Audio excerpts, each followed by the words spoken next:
Coyote and the Monster of the Clearwater, an Esper's Tale.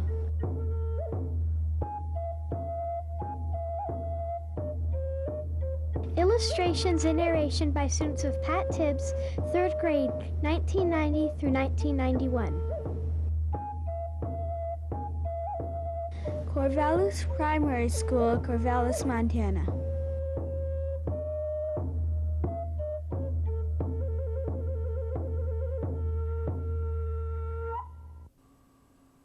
Once was a monster that lived in the Clearwater River in what is now called northern Idaho.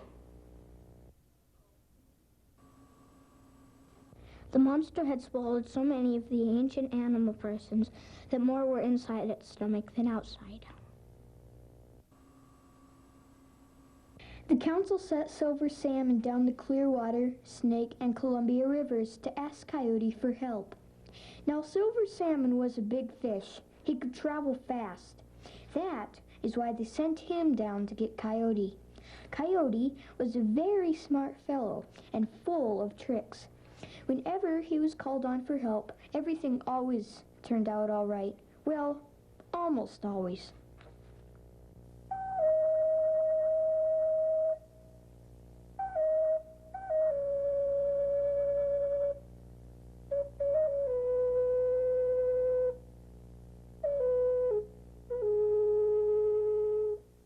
Coyote came up the Columbia into the Snake River and up the Snake to the Clearwater. In the Clearwater Valley, he saw the monster he had been told about, and soon he decided what he would do.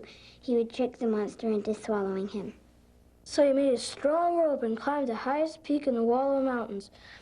With his rope, he tied himself up there and then howled a challenge to the monster.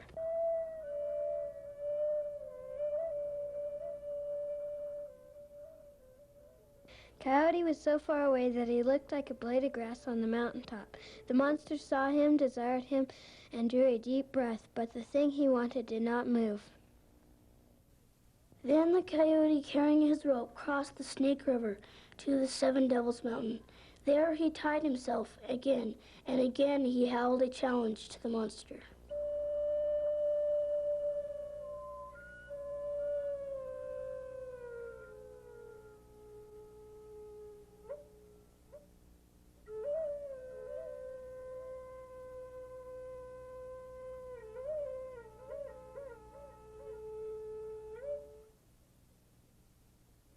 The monster tried to suck him in as he had sucked in the other animal people, but Coyote did not move. He was tied fast to the peak. Then Coyote moved into the Salmon River Mountains near the monster. Above Whitebird, he made a ridge that looked like a saddle. After he had tied himself to a mountain, he put some bushes over his head and peeped over the ridge. He called down to the monster, "You can't swallow me." The monster looked up at the place the voice came from, but he could see nothing except for some bushes at the top of the ridge. Coyote stood up and called again, "You can't swallow me." The monster took a deep breath and tried to swallow him, tried to suck him in, but Coyote did not move. Then the monster knew who was challenging him. "You are Coyote," he said. "I have been waiting for you for years. I will swallow you." That's what Coyote wanted to hear, so he cut the rope and let the monster's breath pull him down the mountain.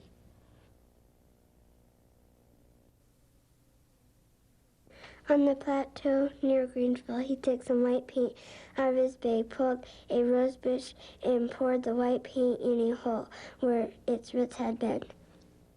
"A human race is coming," said Coyote. "They will need white paint for buffalo hides and many other things." The monster took another deep breath, and Coyote was pulled on toward the Clearwater Valley. He took some cow's roots from his bag and scattered them. He scattered them, many of them on the south side of Tolo Lake, between Grangeville and Cottonwood. "The human race will dig cow's roots for food," Coyote said. The monster kept on sucking in his breath, and Coyote kept on moving toward him. On the high cliff overlooking Camas Prairie, he took the camas roots out of his bag and threw them into the valley below him. Many roots or bulbs. The human race, the new people who are to come, would dig roots here for their food, he said. That is why Camas Prairie used to be blue with camas every spring.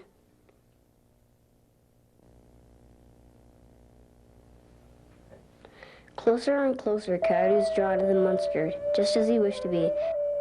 At last he was near its mouth. Huge jaws opened wide, and down Coyote went, swallowed just like a worm.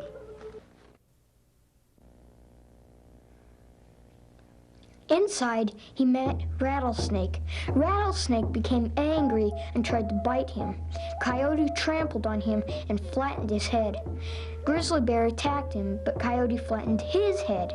He scolded Rattlesnake and Grizzly Bear for not killing the monster. Coyote saw Black Bear also, but Black Bear was kind to him. He saw many other creatures down inside the monster's stomach. Those who had been there a long time were nothing but bones with skin wrapped around them. Those who had been there a short time looked as if they were gradually having life sucked out of them. Coyote pulled chunks of fat from around the monster's heart and fed it to the people who could eat. Then he talked to them. He showed them all the openings in the monster's body, the ears, the nostrils, the mouth, the eyes. This thing is going to die, he told the people. As soon as it dies, rush for the opening nearest you. Each of you take with you some of the bones of the dead people. Then Coyote took from his bag 5 knives and began to cut the cords to fasten the monster's heart to its body. The monster tried to persuade him not to kill, but Coyote hacked away. He broke 4 knives. Be ready to leave, he said to the people as he picked up the 5th knife. With the 5th knife, he cut the last cord, and the heart fell down. The monster was dead. All the people left the monster's stomach. Coyote went out also. Muskrat's tail got caught in the monster's mouth, but Coyote pulled him out. He jerked him so fast that it scraped some of the hair from Muskrat's tail. That's why part of Muskrat's tail has no hair today. Outside the monster, Coyote rubbed himself and wiped the sweat from his face. All the people he had freed admired him. All their friends who had not been swallowed by the monster thanked him and admired him. I am not yet through, Coyote told them. Bring me the bones that you took from the monster's stomach. The bones were placed on the ground. Coyote stepped over them 5 times, and they all came to life. Then Coyote cut the monster into pieces and threw the pieces in all directions as far as he could throw them.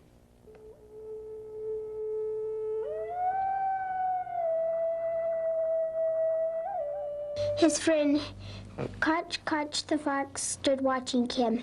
From these pieces, said Coyote to Fox, I will make human race to live on the earth. The legs which he had thrown over the Rocky Mountains he turned into the Blackfeet. You shall be the Blackfeet. You shall be tall, long-legged people.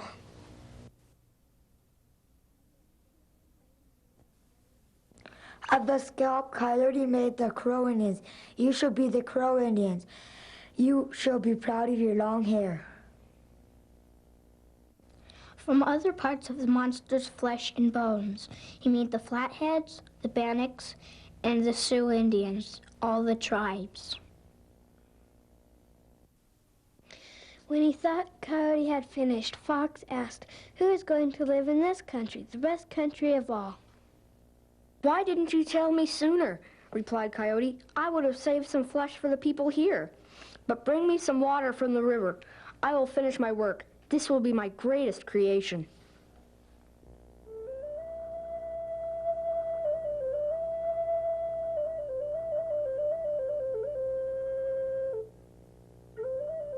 So he took some blood from the monster's heart, mixed it with water, and sprinkled it up and down the valley. You will be the Nimi-Poo, he said. You will not be a large tribe, but you will be powerful in fighting and everything else. People made from the blood of the heart will be brave and strong. Then Coyote said to Fox, "Let us leave the heart and the liver here in the valley. They will be history for the new human race." Coyote turned the heart and the liver into rocks. You can see them today in the Clearwater Valley between Kamiah and Kuski. On the north side of the valley, on a brow of a hill, are Coyote's fingerprints. He left them there when he wiped his hands after creating the human race. They too are history. Today the Nimi Poo are called the Nez Perce Indians.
This Christmas, Mr. Dunn's 6th grade class is giving the gift of sending one child to Camp Make a Dream.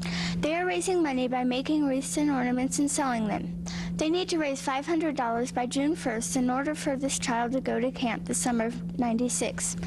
They hope to raise $1,000 to be able to send 2 children to camp. In Mrs. Charleston's class and Mr. Wilson's class, they have been working on making hot air balloons for their science class. They launched them the week of the 3rd. The winners in Mrs. Charleston's class were Ashley Brittner, Jesse Kruger, Tyler Zachariason, and Brandy Dalton. The winners in Mr. Wilson's class were Christine Rasmussen, Zach Nichols, Sam Shaw, and Catherine Pemberton.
Technology is moving at the speed of light.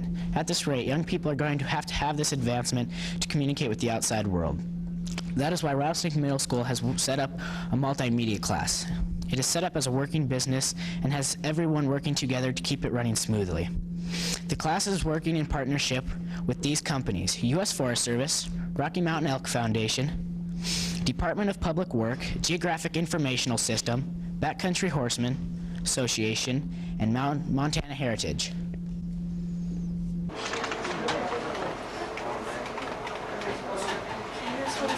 Chrissy asked me where you live last night.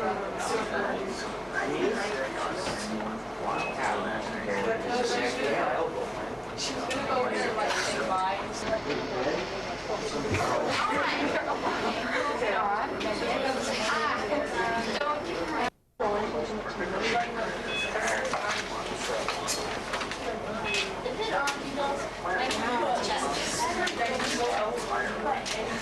Jimmy, why'd you print twice?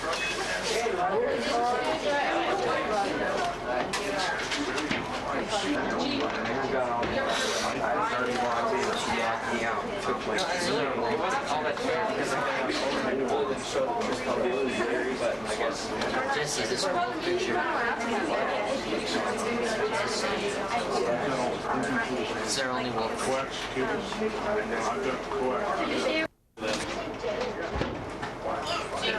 Officer. You'll get an 8.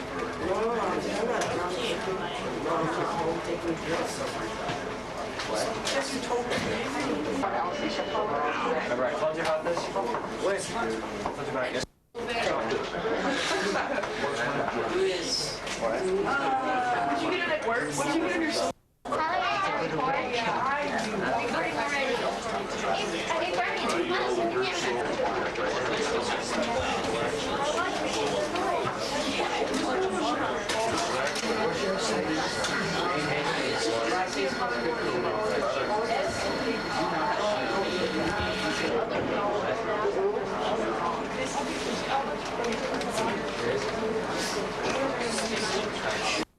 Wait a second.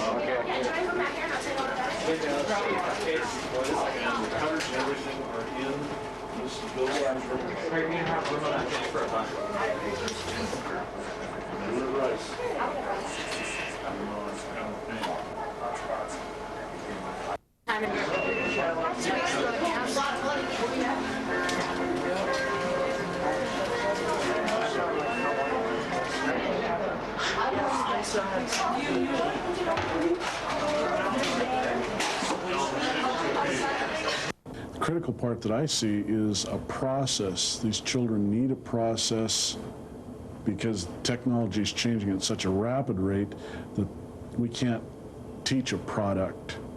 They have to learn how to problem solve. They have to learn how to collaborate with other people that they're working with. They have to understand the work that happens within a team. And to do that, we use technology as a tool.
Lock it or lose it.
Something else.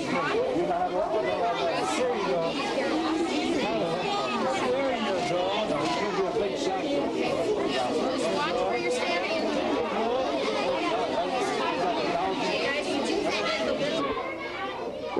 about Christmas? I don't know. You don't know?